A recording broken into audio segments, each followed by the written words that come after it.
Welcome, welcome. Just want to tune in to see what this decision they made about the Menendez brothers, if they made a decision, and if so, what it is. Everybody's got their own feelings about the brothers and what they did, and possibly what was done to them. Hey, Juju Bean, Janine, what up?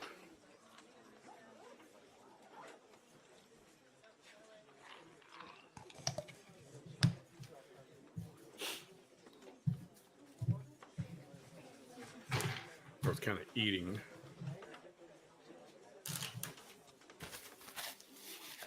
So I'm just curious.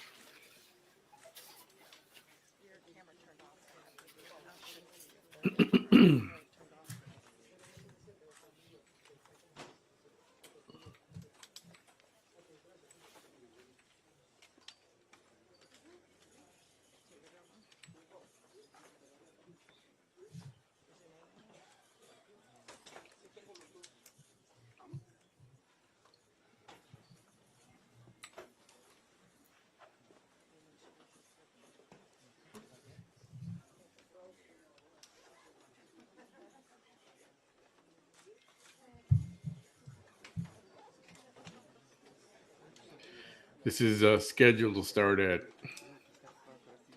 3:30 our time, so 1:30 Pacific time.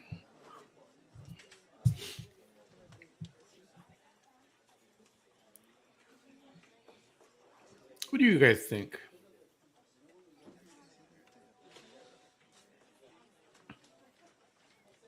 This evidence that's come out, people that have sent in their testimony, or should that be taken into consideration? And because of that,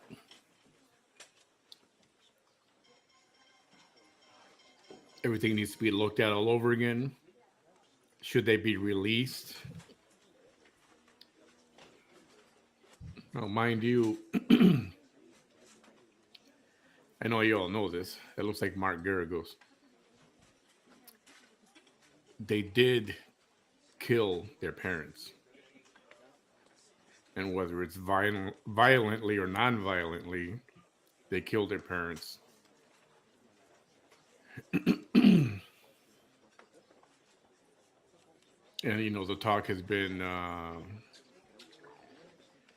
excuse me, could there have been other ways to deal with that situation instead of the ultimate deed, especially kids with their means.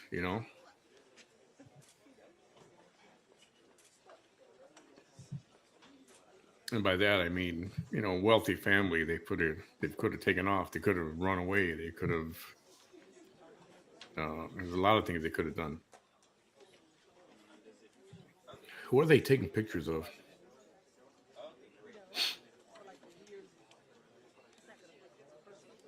Christy, what up?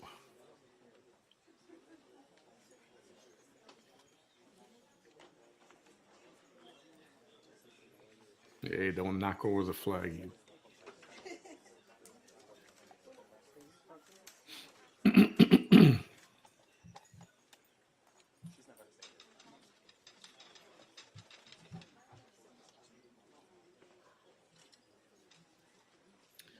I saw this chatter going around while we wait for this.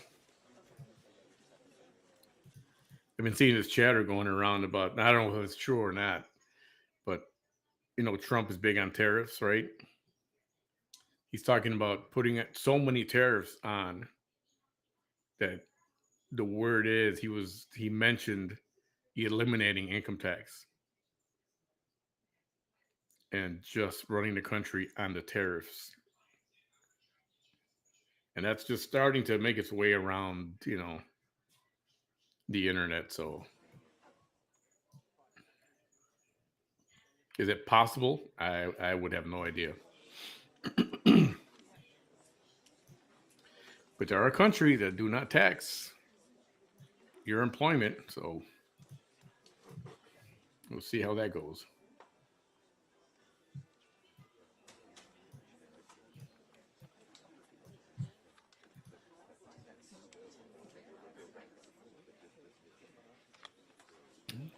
Tammy, this trial was about these two brothers, Eric and Lyle Menendez, who murdered their parents and then later claimed that it was about sexual abuse from both the mother and the father. And so I guess they claim that's what their self defense is. And then recently, people have come forward to say, yes, his father, their father, did the same to me. And a relative, this is a relative. And then one of the former members of Menudo, that boy band back in the 80s, they interviewed him and he said, yeah, he it was inappropriate with me as well. So a lot of that testimony kind of gives credence to what these brothers, one specifically, may have been going through. However, my thing is, does that still justify, a double murder, right?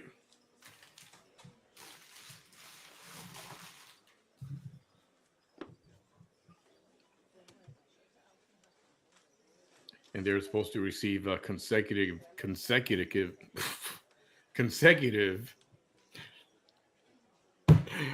That sounded funny. They're supposed to receive consecutive life sentences. So I mean, they were never going to come out at all.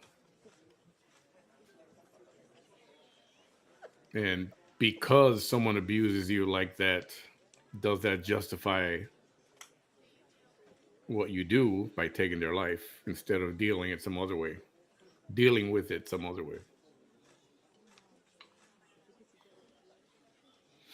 And mind you, they've been in prison, if I'm not mistaken, 35 years already.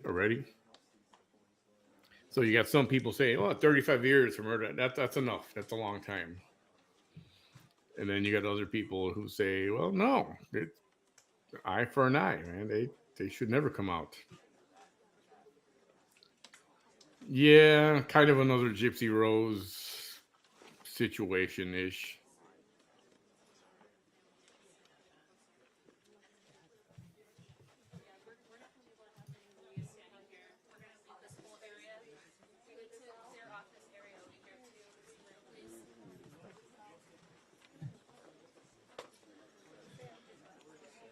Okay, it's about that time. Let's see if they come out right away.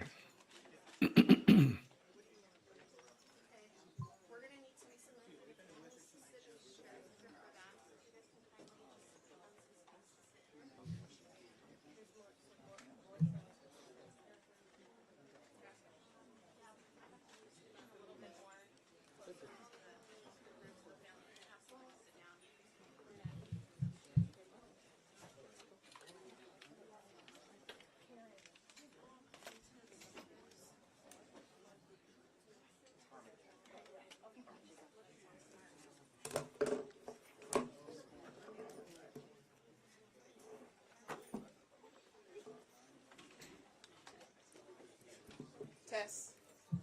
One, two. Test. One, two.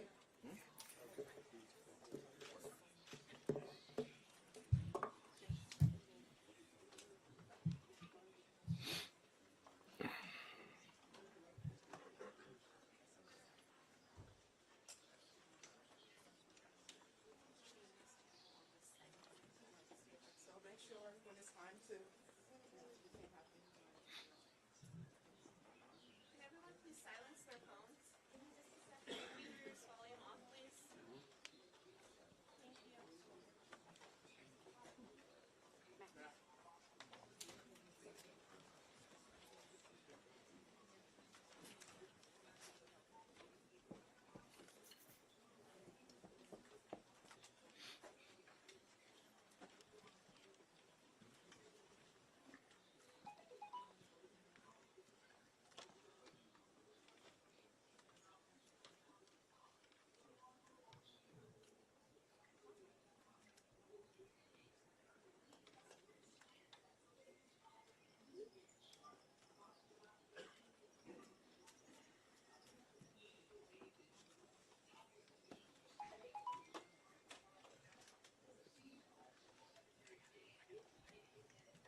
Welcome, everyone just joining in. Hi, Sheila, Maria. Of course, everyone who's here already. Tammy, Jackie, Janine, and the other silent viewers that are out there. So it's cool.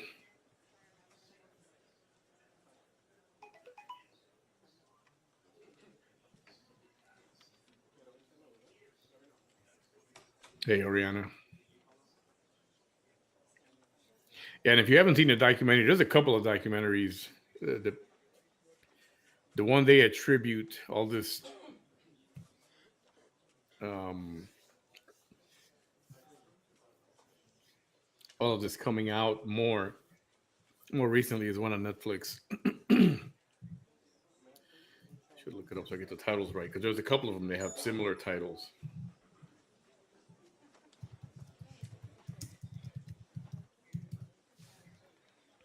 On Netflix, it's called The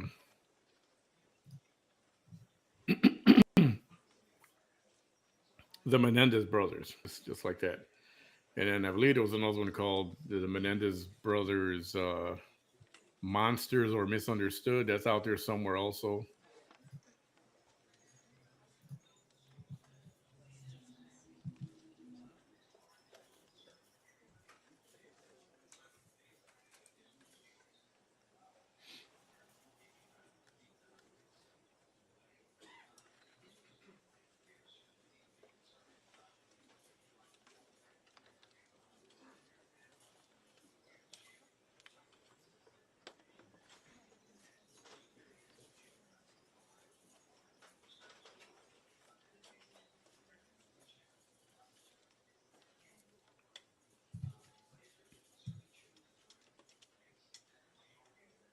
Sometimes they come out and give a 1 minute warning or whatever, But that's usually in politics. We'll see.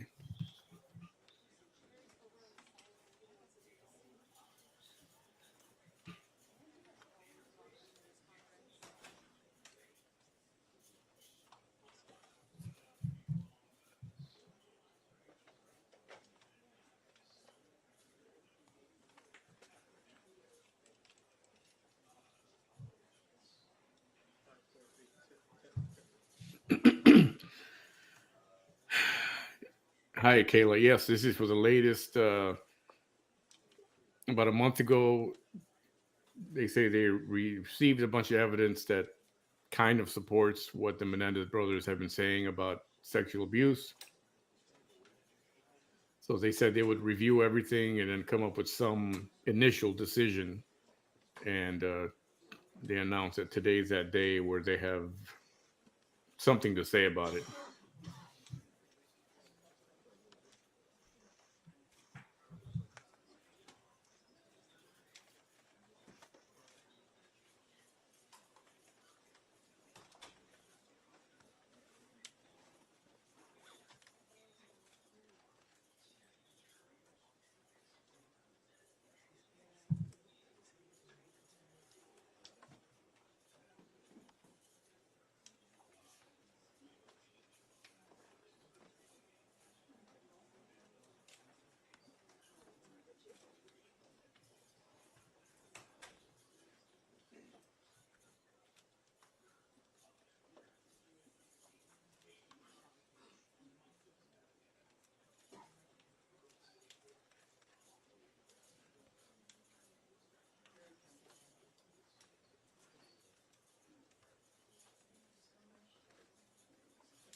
Yeah. So my question to you guys is, I guess I kind of mentioned it earlier. Does it justify that if his one of the brothers anyway more than the other, I guess if their claims of abuse are seem to be true, meaning do they believe all this other testimony and evidence that has come forward since then? Does that warrant them getting out of prison now and calling it time served? So in other words, does it matter if they kill their parents? Are you okay with that being self-defense? Because that's really what it would be.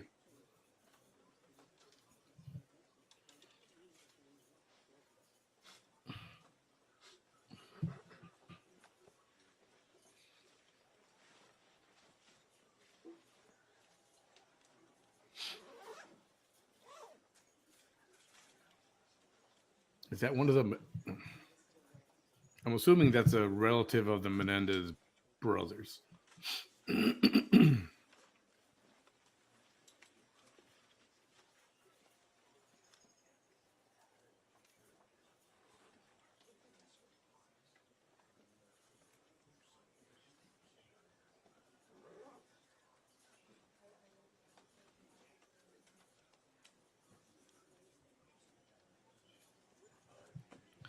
I seen them in a documentary. I think they're a grandmother or aunt, right? Their aunt. Hi, Sorcha.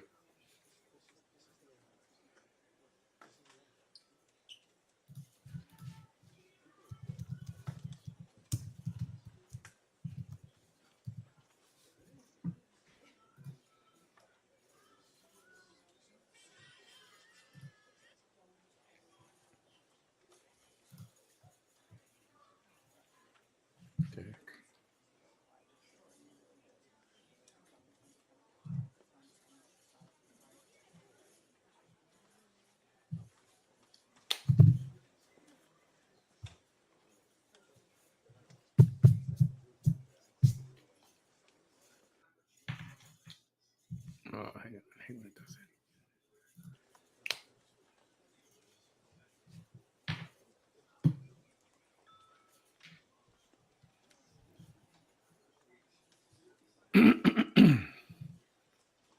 Everyone, we'll get started in a few moments. There'll be two speakers, or three speakers. DA will go first. Afterwards, we're not taking a ton of questions. We've given a lot of folks sit downs the last few weeks, so we think we've covered that. But you will have a few opportunities, but not a ton. There's too many folks in here. Also Spanish? Yes. Okay. Spanish.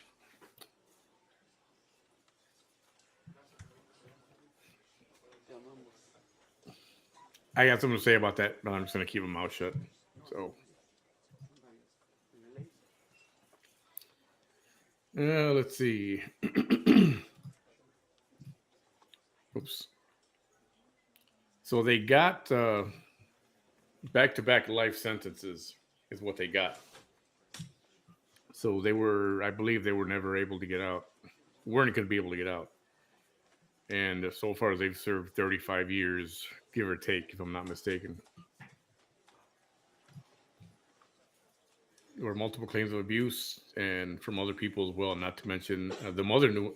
The mother did know. And if that movie is true, that was kind of creepy when she said, "I got to take your chest test you or look at your prostate." Remember that? There was a scene in the movie.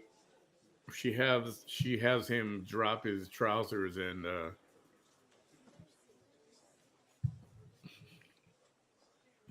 it's freaking weird. So if that happened, yeah, that's pretty messed up. True. How would you feel if it was one of your boys? You know?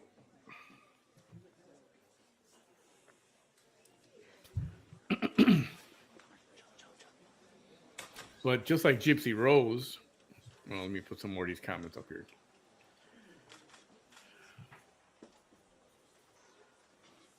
Justified? You think so? Okay. Hey, Marla, it was malice.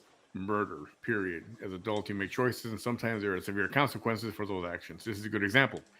They do not deserve to go out in the world and continue to be a menace to society. It sucks that they, oops, they got cut off there. It sucks that they went through all that as kids, but the manner they went about it is insane, all because of a movie. Yeah, okay, I get that because the movie came out. Now you got celebrities like Rosie O'Donnell. She's in there pushing for them to get released, and there was literally a man who came out from. Yes, I saw the guy that he was molested by Jose. He was the member of one of the members of Menudo, that boy band in the '80s. You can't blast them. You're right. I'm kind of feeling the same thing. I mean, I feel like that for Gypsy Rose. She was clearly able. She knew she could get up and walk around. She was not wheelchair bound. So why don't she just take off?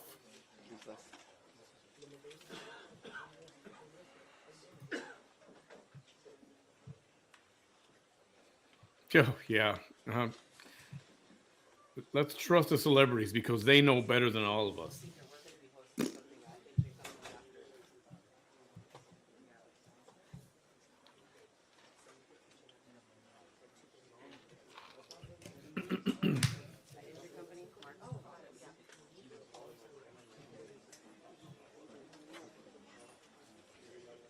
There is a sissy connection with the father. He worked for Clive too. Oh, Clive. Is it Owens? Clive Owens?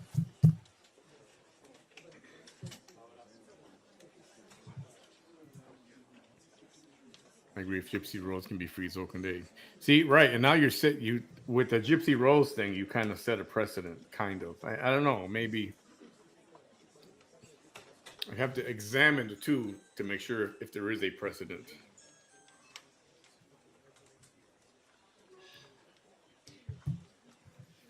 To see if that relates. But I mean, in a broad generalization, you could say, well, they let Gypsy Rose out, they should let these guys out. I can see that happening. I can see that thought. Coming from being molested growing up, you just don't move out. You're programmed at a very early age to stay in, and you can't get help. Yeah, that sucks. It messes with your head. I can imagine it does. But, but,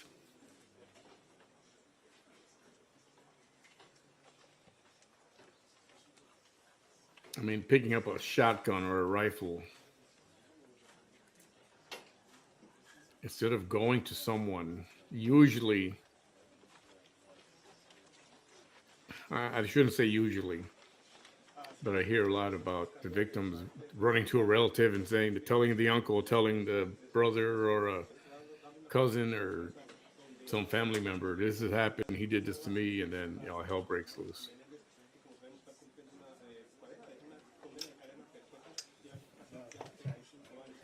Sorry to hear that, Sheila. Every case is different as far as circumstances. Yeah.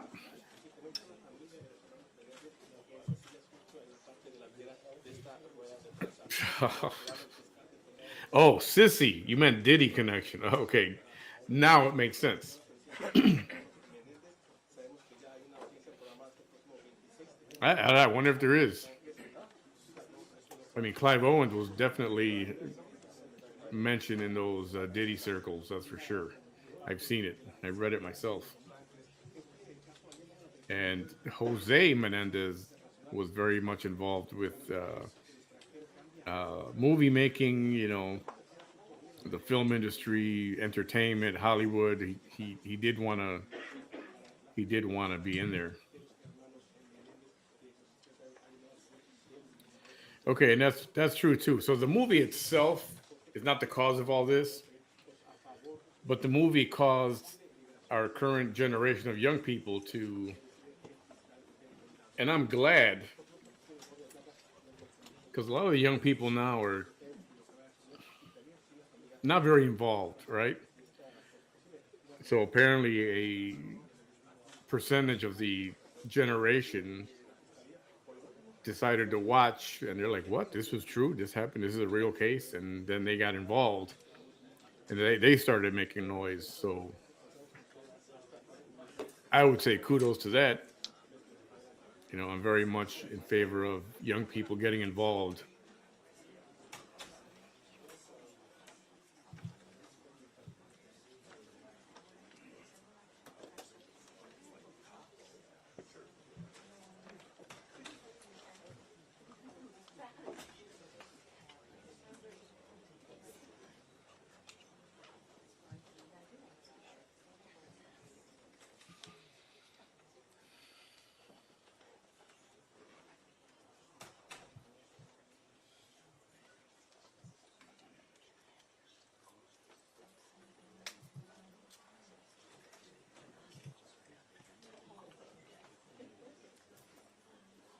Oh, I didn't know she went back that far with them.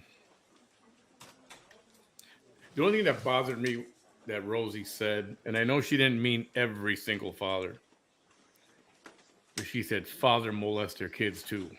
And she said it like all the fathers do. That's how I took it.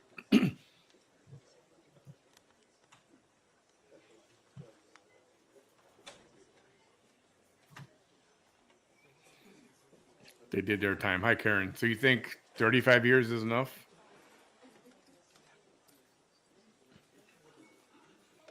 And then you can take this to the next step. I was like, all right, well, what's a justifiable amount of time for murder? And different kind of murders, like manslaughter.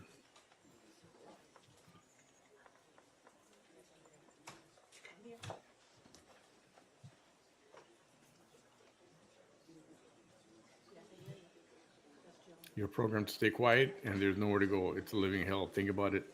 Starting at age 4 till you're an adult, it truly is a mental mind F. Yeah, I can see that. I can see that.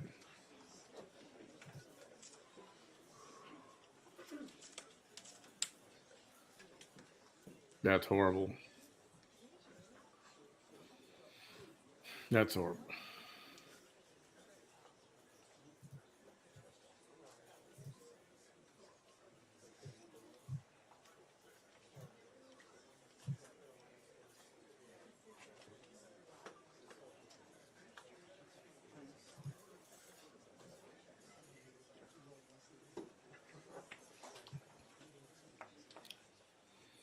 Well, I don't know if that says a lot or not.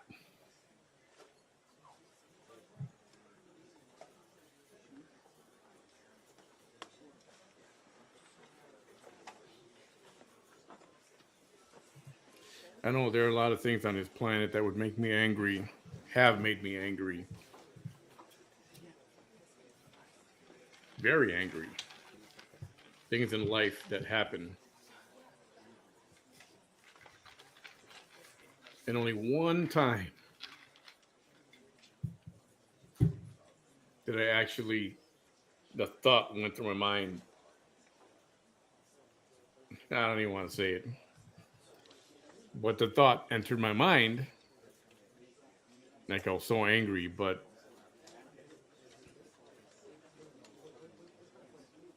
30 seconds later, you think about it, you think, of course not. I don't know. It's you're probably right. I'm not going to argue with a child and say what you're going through. You can just go walk away or go run away. So I will bow to that. I'm not going to argue about that. It's got to be. It's a bad situation.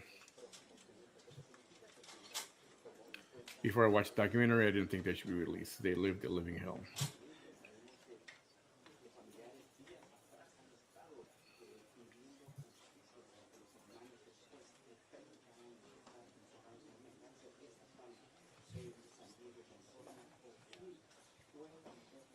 That's one of the family members, I believe. Family or friend of family. This lady in the white hair, that's their aunt.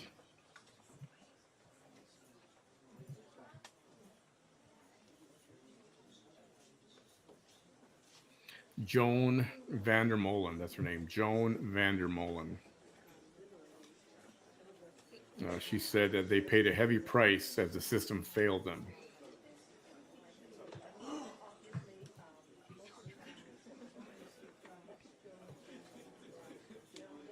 Yeah, so sorry to hear that, Sheila.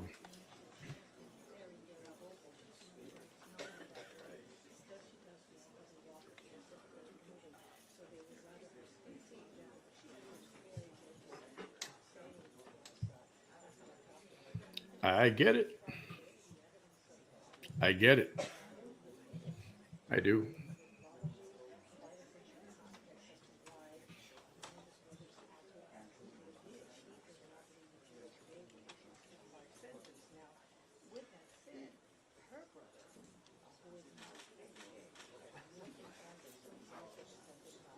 But even though, I haven't been in that exact situation, but I've been in situations where people have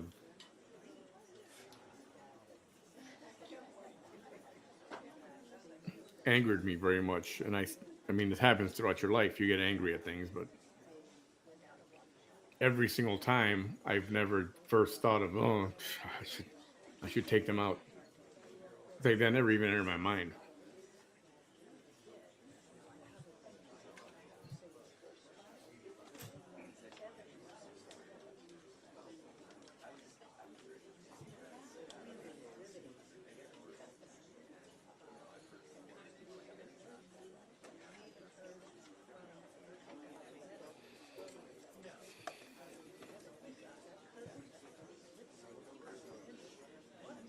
It says you can be responsible in prison and wreak havoc outside.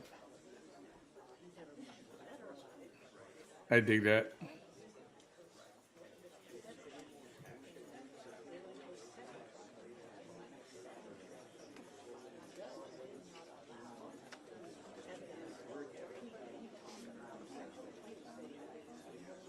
Oh,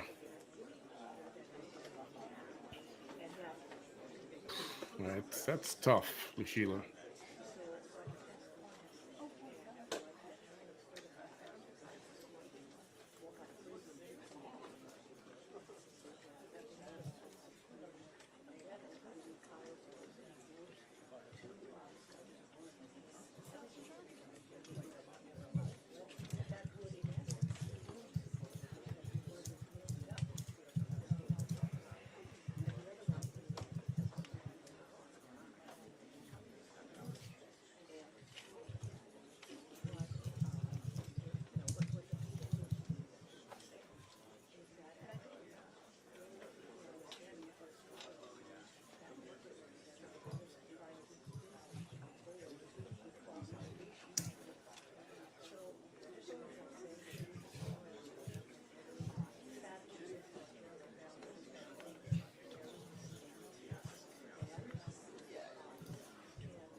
This doesn't save my.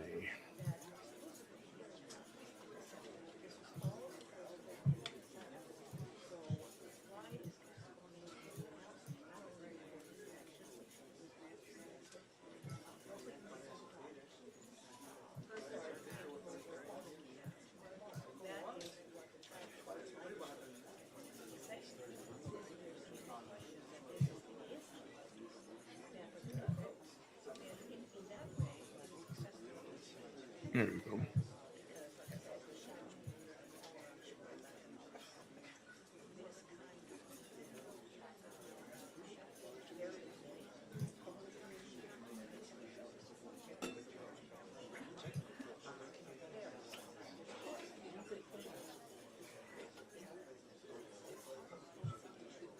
Hmm.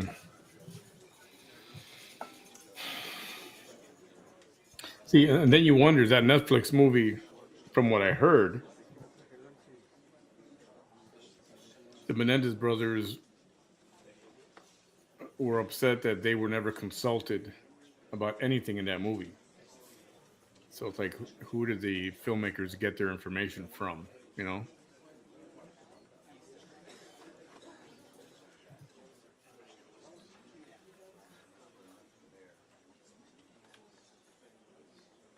Yeah.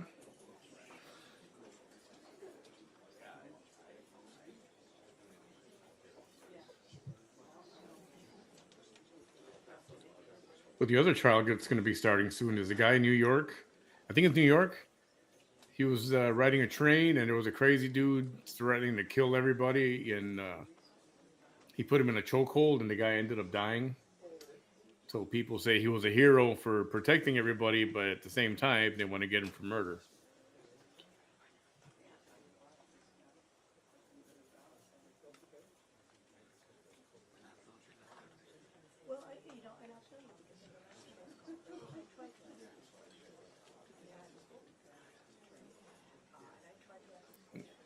From the movie, she did know, and she was even at some point on some level participating. Yes.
Mm. All right, 30 minutes late.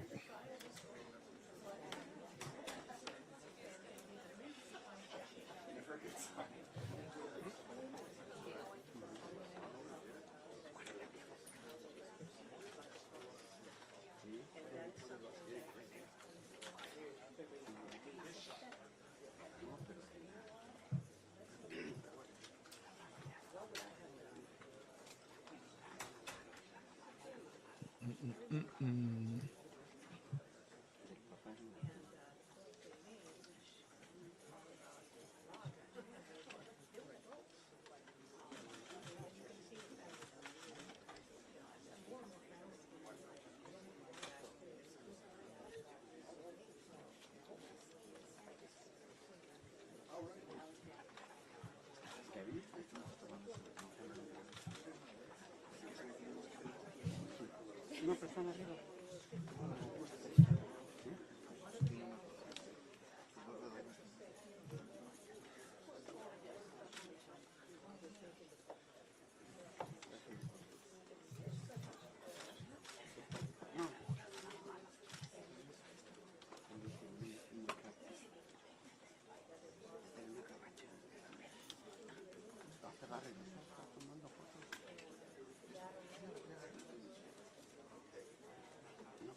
Oh boy.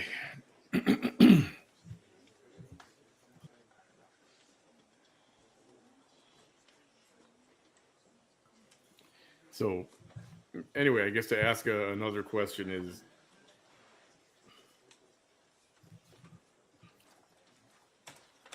oh, see, but that covers me up. Damn it, I don't like that. I'll leave it here. Quit messing with it. So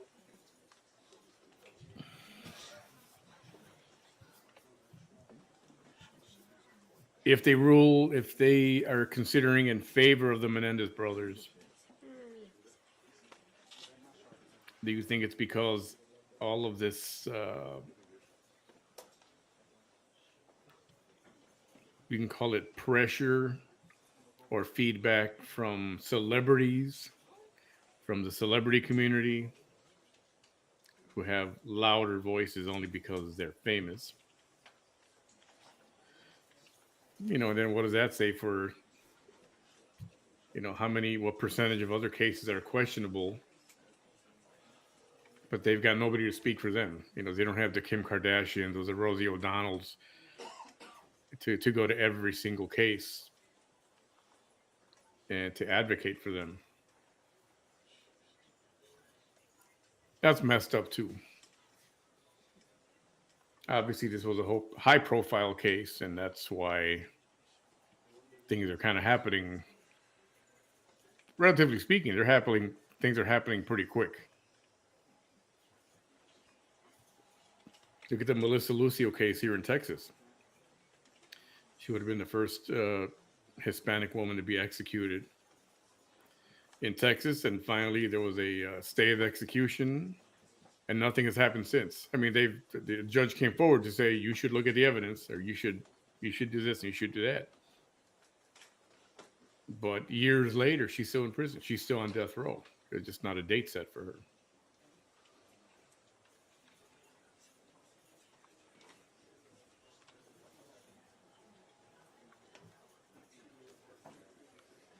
So I don't know. Something tells me it helps them that this happened in California. And they were brothers. They were two brothers, and they were wealthy, and relatively speaking, a couple of good-looking young kids. And it hit the airwaves and hit the news, and they were insta famous, right?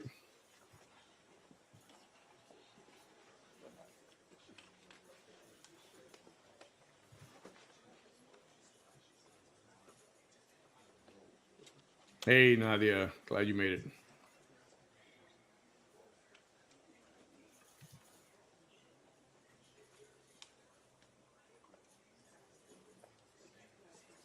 Yeah, I get that. I get that. But there was one letter that didn't have a date or anything on it, right? Something about a date or a letter not having a date. In other words, who knows when that was written and who wrote it.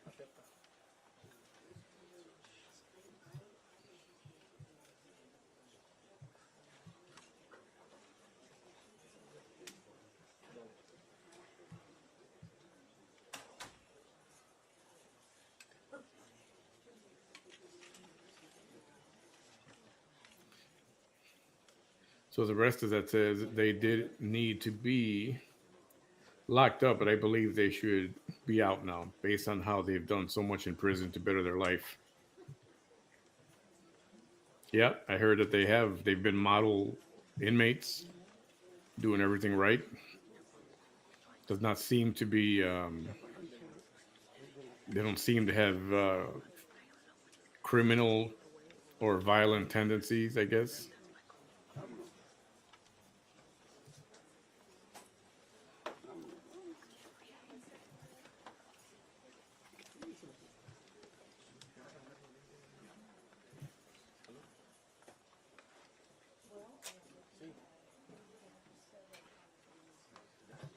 I guess we're getting ready to get started.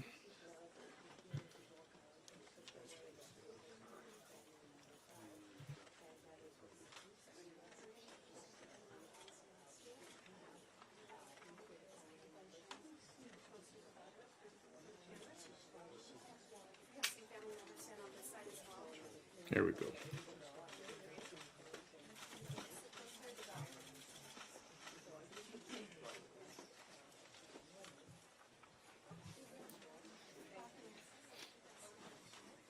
Okie dokie, folks.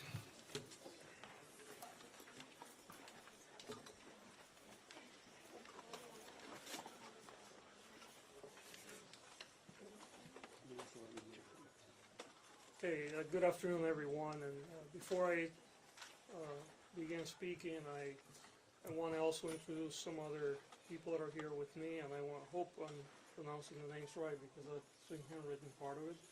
But I have Ana Maria Barat, Jose Menendez, Jose Menendez, and niece Karen Bender Molen, and Kitty's niece. They're all here with us. Also with us here is Brock Lunsford. He's the Assistant Head Deputy for the Post-Litigation Conviction Unit, and Nancy Cervier, who is the Deputy District Attorney in charge of the Resentencing Unit. Let me begin by telling you that this is a case where we've had many people in this office spend a great deal of time reviewing the case. I can tell you unequivocally that we don't have a universal agreement.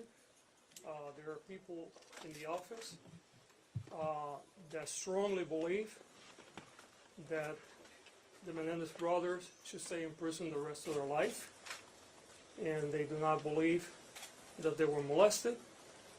And there are people in the office that strongly believe that they should be released immediately, and that they were in fact molested. I have to tell you that after a very careful review of all the arguments that were made for people on both sides of this equation, I came to a place where I believe that under the law, resentencing is appropriate, and I am going to recommend that to a court tomorrow. What that means in this particular case is that we're going to recommend to the court that the life without the possibility of parole be removed, and that they will be sentenced for murder, which, because there are 2 murders involved, that will be 50 years to life.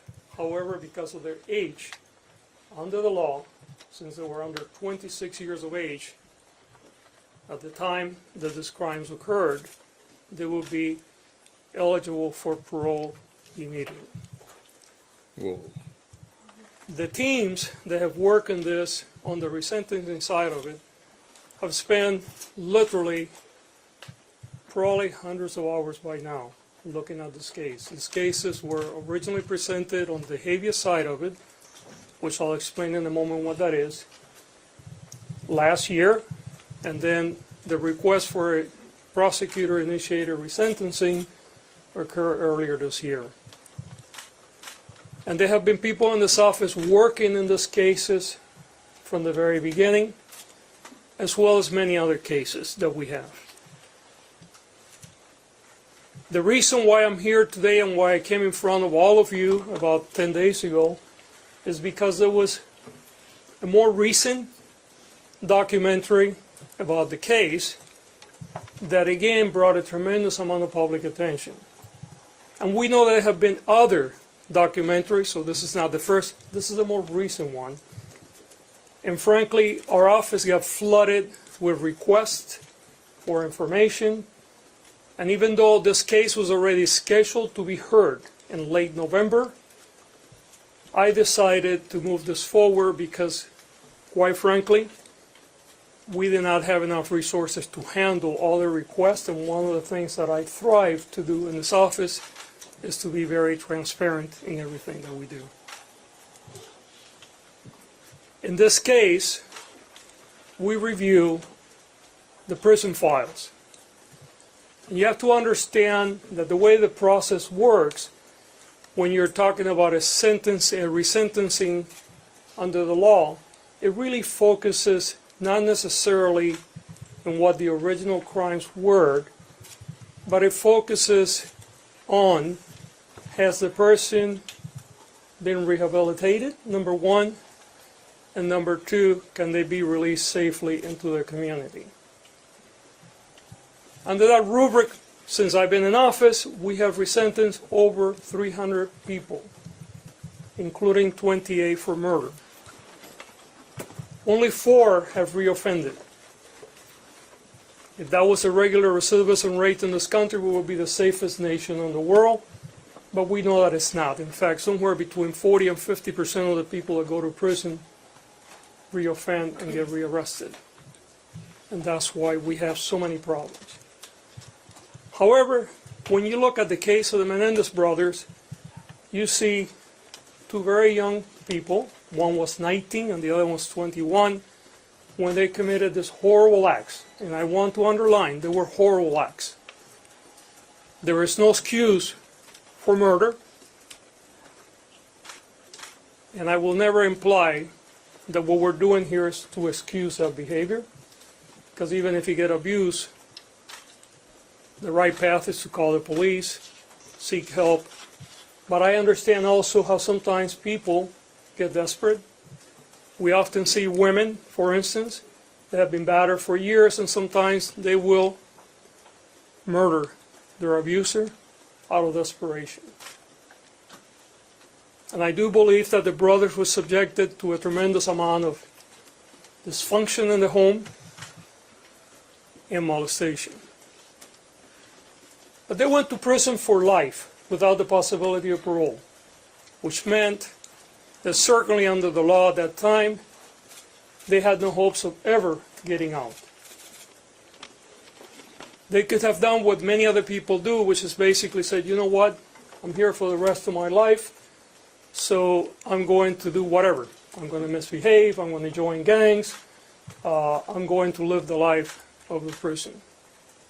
But they never did that.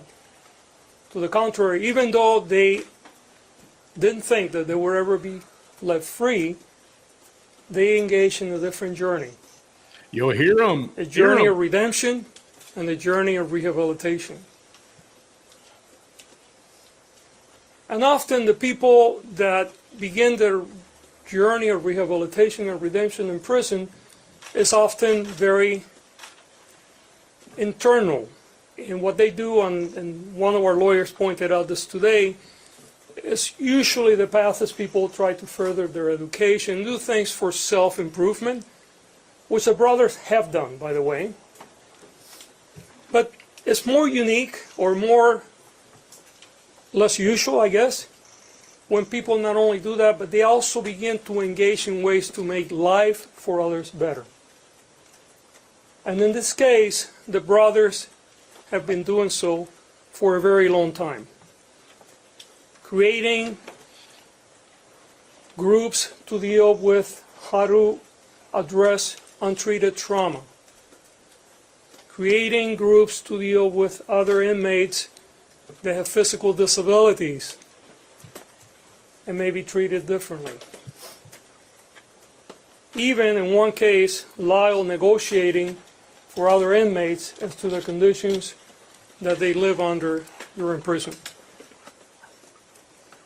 And all this was done by two young people, now they're not as young, they had no hopes of ever getting out of prison. They have been in prison for nearly 35 years. I believe that they have paid their debt to society, and the system provides a vehicle for their case to be reviewed by a parole board, and if the parole concurs with my assessment, and it will be their decision, they will be released accordingly. I must underline, however, this case will be filed in court tomorrow. The final decision will be made by the judge. Court has to agree with my conclusion that they deserve to be resentenced. It is very possible that there may be members of this office that will be present in court opposing the resentencing. And they have a right to do so. And we encourage those that disagree with us to speak. From what I understand, once they are resentenced and that's agreed to, that's like an instant eligibility for parole, and they could be released. I mean, it could be like a couple of weeks. I heard on a discussion, it could be less than 30 days.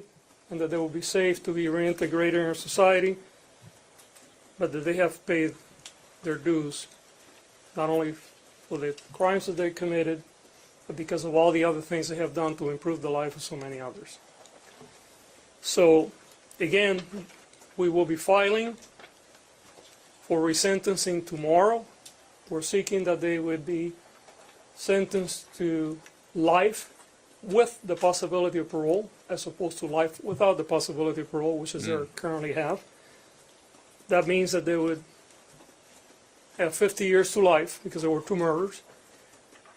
But because of the age upon which they were convicted, under 26, under current law, that means they're eligible for youthful parole.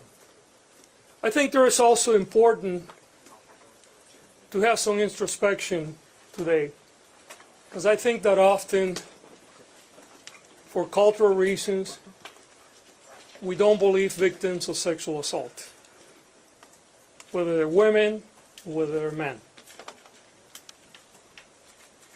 We saw in our first trial, which, by the way, they were tried twice. The first trial hung, meaning the jury could not come to a conclusion, and in fact about half of the jury wanted to convict them of manslaughter, which, if that were have been the case, they would have been off prison a long time Released ago. already, yeah.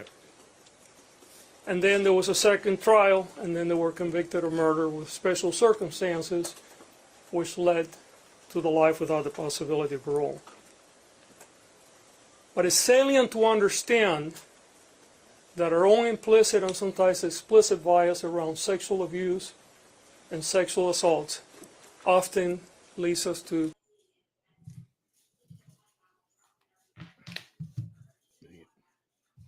Sorry. severe injustices in our community. And I want to speak to those that are victims of sexual assault now, whether you're a man or a woman. Know that we're here for you. If you're a victim of sexual assault in this community, and by that we're talking about LA County, not just LA City, you can come for help. And if we believe that the evidence is there to present a credible case in front of a jury that can be proven beyond a reasonable doubt, we would proceed accordingly. You do not have to suffer alone. You don't have to keep it to yourself.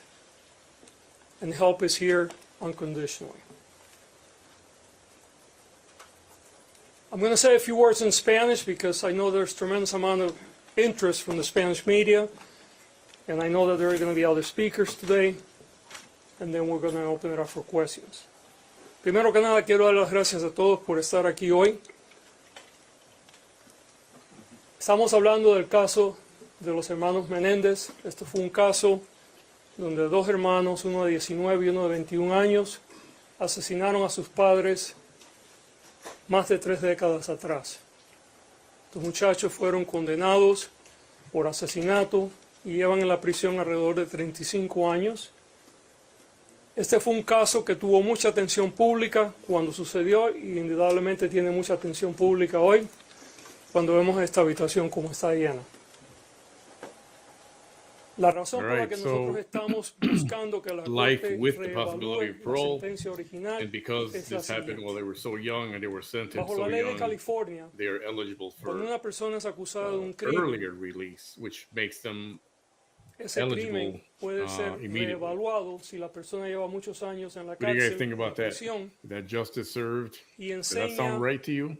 que se ha rehabilitado y que puede ser reintegrado en la comunidad sin causar peligro para el resto de nosotros.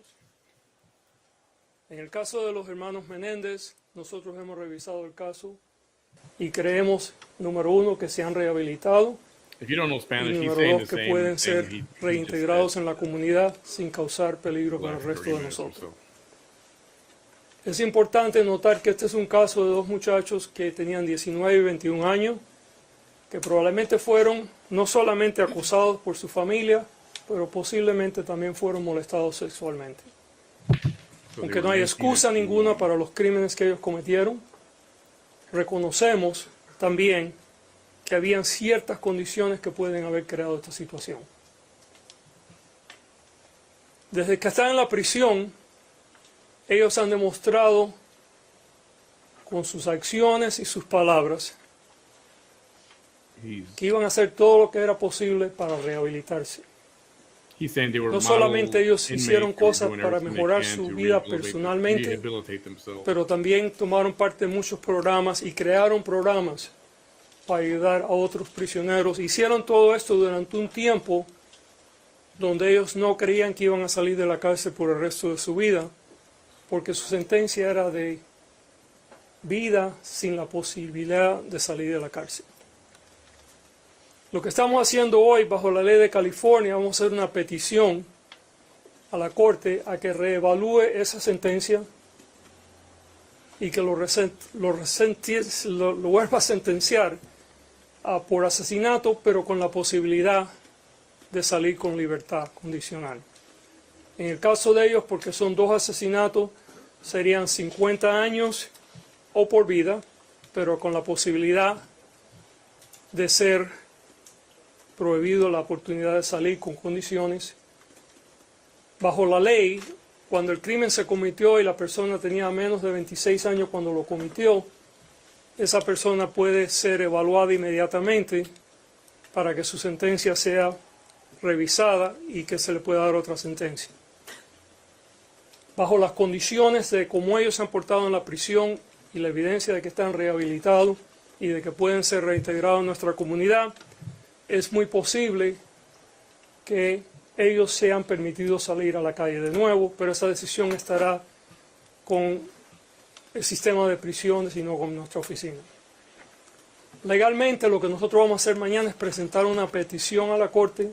La Corte es la que toma la última decisión y la Corte puede acordar con nosotros o no, pero creemos que bajo la ley la petición que estamos haciendo está bien fundada y creo que esta petición espero que sea permitida. Ahora voy a pasar para que otras personas hablen y después podemos tomar sus preguntas. Ana María, you're going to talk next? Okay. Good afternoon. My name is Ana Maria Baralt, and I'm the niece of Jose Menendez. Eric and Menendez are my cousins. I would also like to acknowledge the other family members here, some standing, some seated. Joan Vandermolen is here, Kitty's sister, as well as Diane Vandermolen Hernandez, Kitty's niece. Thank you for joining me, everyone. Today is a day filled with hope for our family. We are here because District Attorney Gascon has taken a brave and necessary step forward by recommending a resentencing for Lyle and Eric. The DA's decision reflects the truth that was hidden for so long, and I am grateful for his leadership in making this choice. We stand united in our hope and gratitude. Together we can make sure that Eric and Lyle receive the justice they deserve and finally come home. Thank you to District Attorney George Gascon for his courage and leadership. This step gives us all hope that the truth will finally be heard and that Lyle and Eric can begin to heal from the trauma of their past. Thank you so much for your time. Thank you, Maria. Yeah. Did the whole family This is not the niece know of KittyMenendez, this was ever Joan happening? Vandermolen. Hi, thank you for coming. We are here today because District Attorney Gascon has taken a brave and compassionate step forward by recommending resentencing for my cousins Eric and Lyle, and we wish to offer our deepest gratitude to DA Gascon. This decision is not just a legal matter. It is a recognition of the abuse my cousins endured, and we are grateful for the DA's leadership in putting justice over politics. We know this wasn't an easy decision, but is the right one. This is about truth, justice, and healing. It is time for Lyle and Eric to come home. And I ask all of you to join us in this fight for justice. We stand united in our hope and in our gratitude. Together we can make sure that Eric and Lyle receive the justice they deserve and finally come home. Thank you again to District Attorney George Gascon for his courage and leadership. This step gives us all hope that truth will finally be heard and Eric and Lyle can begin to heal from the horrors of their past. We hope this will also shed light and increase awareness and help others who have been victimized by sexual violence. Thank you all so much for being here today. We are grateful for everyone's support. Is there anyone else speaking? No, that's it. Okay. Okay, and I apologize, I'm reading notes here and I'm trying to understand all the notes. Yes, ma'am. Can you explain, so you go tomorrow, you file a case for resentencing, then what happens after, are the brothers gonna be there tomorrow, and when is the role of the parole board going to come in? Right, and you know what, I'm gonna actually have the people that are handling the case walk you through all of it. The brothers will not be there tomorrow, the role of parole board comes later, but Nancy, why don't you walk everybody through? Okay. Yeah. So what we'll do is we'll file our, Say your name, ma'am, your name and your title. my name is Nancy Theberge. Calm I'm the down. deputy in charge of the resentencing unit. This is Brock Lunsford, assistant head deputy of the post-conviction litigation division. So what will happen is tomorrow we will file the actual petition requesting resentencing with the legal arguments and accompanying exhibits as to why we think it's appropriate. It's just a filing. No one's going to physically be in the courtroom. From there, we'll also serve the defense with our motion and our paperwork so that they'll have their copies. And from there, we will coordinate with the defense to set up a court date with the court so that the petition can be heard. Now, whether or not that's a setting or a hearing will be decided between us and the defense and the court once everybody gets an idea of what we've filed. Then from there, at the hearing, the defense can either decide to have the defendants, the Menendez brothers, physically brought into court. They can ask that the individuals appear by video or audio WebEx, kind of a Zoom participation, which we all kind of adapted to because of COVID. And then from there, we will do the hearing and submit all the written and legal and oral arguments and any evidence that needs to be admitted at the time, and then the court will rule at that point. But we don't have that court date yet because we're just starting the process tomorrow. But it's our intention to have that go forward before the habeas, because if the judge grants it, that may impact the defense's decision to proceed on the habeas. So we're gonna try it just as a matter of economy of time to stack it one before the other. Now, have the brothers found out about this in real time, or were they told about this beforehand, or what was their reaction if they were? No, this No, was. this is, actually, the family was only invited to come. They were not aware what the final decision was until a few minutes ago. The brothers may be actually seeing you guys on TV or social media, but no one knew other than a very small number of people in this office. And by the way, I should tell you that actually the final decision was just made about an hour ago. Parole board after a judge rules? If the judge rules in favor? Right, then it goes back to the prison system, and then the parole system takes over that. That's And good. would there be a parole or probationary period? Would they have to live in a halfway house or simply be released if they're allowed to be released? You know, those are really completely entirely up to the parole board. We'll try. What was the factor that made the final decision? You said the final decision was just made. Was it the letter? Was it the Menudo confession? What was it that put you over the top to make this? No, what it was is I was evaluating the arguments that were being made within my office, both pro and against the release. DA, can I ask you? Hold on, I had it. A lot of phone calls from Yeah. people that. I'm, you have made resentencing a cornerstone of your tenure as district attorney here in Hi, Los Mighty Angeles. Lou. No, There they're are not going to be some people who retried, have but they're going to be accused you of using resentenced. this very, So very highly publicized instead of case to use it for politics. instead of murder without parole, they're going to change it to, well, they want to change it to murder There's nothing with political parole. about this. We have resentenced over 300 people. And if that's the case, including because they 28 were for such a murder. young age when they got sentenced, And they'll we be will eligible for continue to sentence release. people in the future. Well, eligible for parole And that's all I can tell you. But DA, question, as soon as it all gets Excuse me, approved and please, agreed to. you're And interrupting. everyone's in they still have to go through, why should we parole you and all that Yes. stuff, so. Could the brothers be home by Thanksgiving? I don't know the answer to that. Why did you decide not to go with the reduced voluntary manslaughter? That was part of the process that I was still going through up until a couple hours ago. I don't believe that a manslaughter would have been the appropriate charge given the premeditation that was involved in the murders. I believe that these were clearly murders that were premeditated. Now, the motivation, that's where, differences of opinion come up, but I don't think it would be appropriate to go all the way down to manslaughter. Yes, ma'am. Would you please stop? I am not going to talk about re-election, okay? Okay. So If you want to talk to re-election, go outside, we'll talk later. Please. There you go. ¿Podría decir en español mañana? I'm sorry, you're interrupting, sir. Be respectful. Please.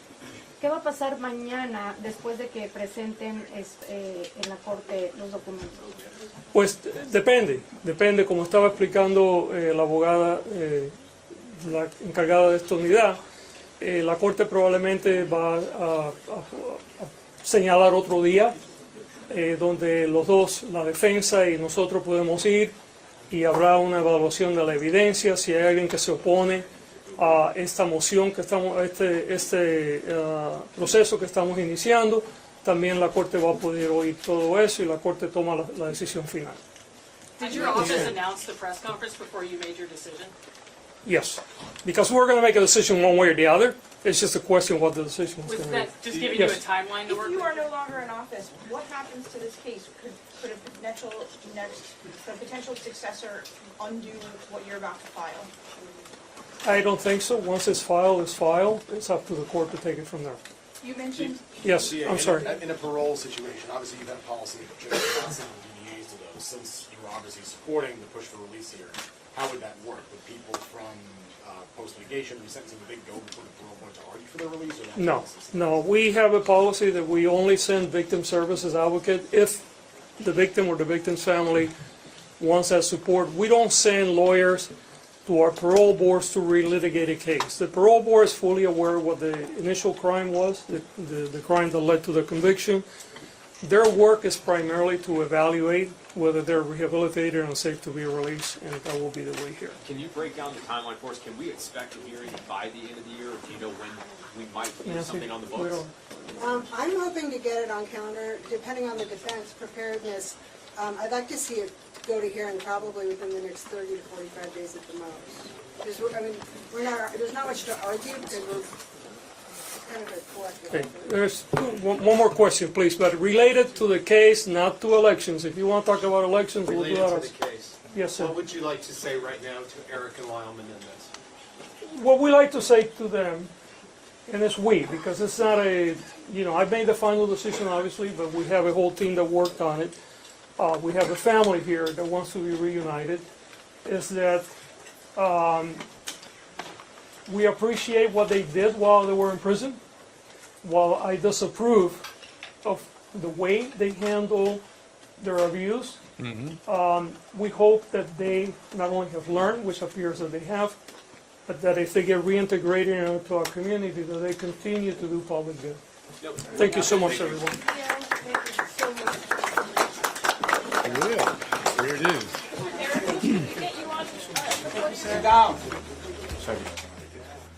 Finally, somebody says, well, not finally, but he did say,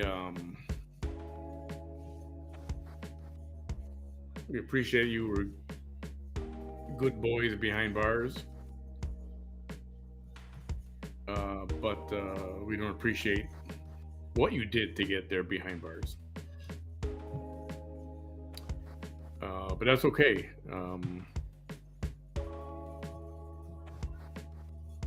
I don't know how I feel about this. It's still, this kind of puts a message out there that, if you're getting abused and you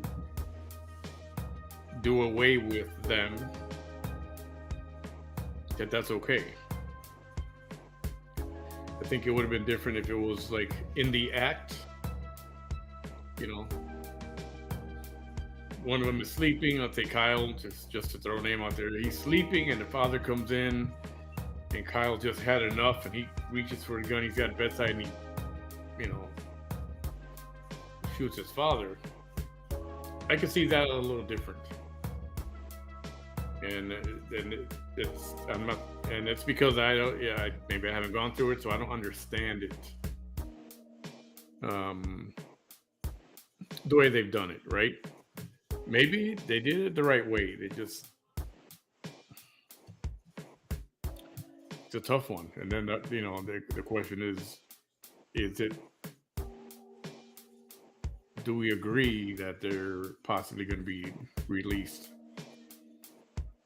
I mean, if they would have, like he said, if they would have been sentenced for manslaughter instead of murder, you know, they would have been out 20 years ago, 25 years ago. And they, you know, most likely we've all would have forgotten about this. But they didn't. They got, it was murder with no parole. So a lot of different opinions out there. We'll keep having a discussion in the chat. And yeah, there's something else going on in court, but I'll check into that a little bit later. I did get some news while I was live, and I'll share that with you a little bit later once I actually do this thing.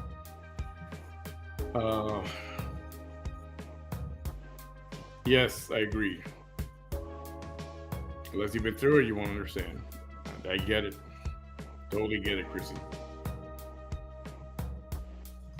Murder is, whoops.